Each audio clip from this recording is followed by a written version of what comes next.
Now, for more than 10 days now, 2 Indian astronaut candidates have been undergoing training at NASA's Johnson Center in Texas. The US training is a step further to the training that they had undergone in Russia.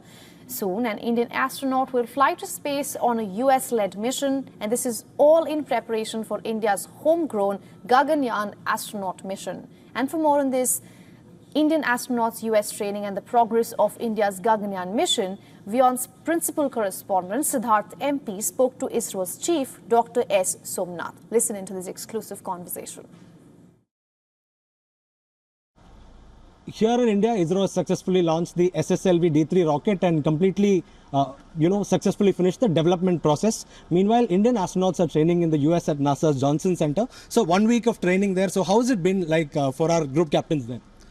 No, they should speak about it. I am not qualified to speak about on their experience, but I know that they are already there. Their initial preparation has started. So as far as this training in the US is concerned, how long is it expected to be? Because during COVID, they trained for more than 1 year in Russia. So in the US, how long is it expected to be at Johnson Center? Current understanding is that they will go through a training of at least 3 months, and it could extend based on the mission design.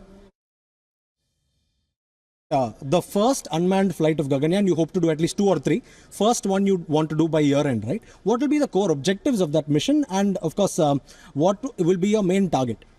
See, the core objectives is that this vehicle is a new vehicle, because you understand that the payload fairing is replaced by the crew escape system, and it will go through a flight regime which will be different than the regular missions of launching satellites. So it's a low altitude mission with a different orientation, etc. So aerodynamics plays an important role. So that is first part of it. Second is that injectioning the satellite in the orbit without using the crew escape system. Crew escape system is also there. If anything happens to the vehicle, the crew escape system will take away, hoping that nothing will happen, and they are placed in the right orbit. After that, we have to manage the orbit. So it is like continuously conducting experiments, communicating with it, etc. So that is making use of the entire network of managing such a complex mission, communicating with the satellites through that, that you are able to see it every time. Then finally separate out the crew module and service module, bring it back at appropriate algorithm to the specific location. And this also we have done for SRE, but for this class of vehicle we have never done. So then also seeing entire sequence of separation at high altitude, low altitude, and parachute opening and landing. So and then recovery using ship. So all these events that are to happen should happen in a synchronized manner, and how we are able to organize across communication, control centers, operation, global connectivity, crisis management. Now, all this has to happen, learn from the first mission. Before G1, will you have to also launch the data relay satellites, IDRSS, to enable G1? No, not required. For G1, we are taking support from other service providers who are able to give through space-based communication, ground-based communication. So we are not planning to use IDRSS for the G1, but subsequent missions we need. So final question, sir. For this G1 mission, how much will Vyomamitra do and how much will the ground-based teams do?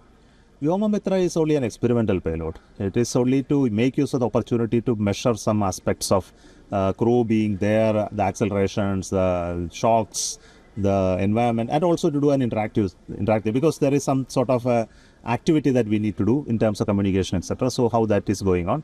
And we also have an environmental control eye support system module, which also will measure. So interface with that also will be done. Thank you, sir. Looking forward to it. Thank you. Thank you, sir. So that was Dr. S. Somnath speaking to WION World as well. Siddharth MP from Satish Dhawan Space Centre. For all the latest news, download the WION app and subscribe to our YouTube channel.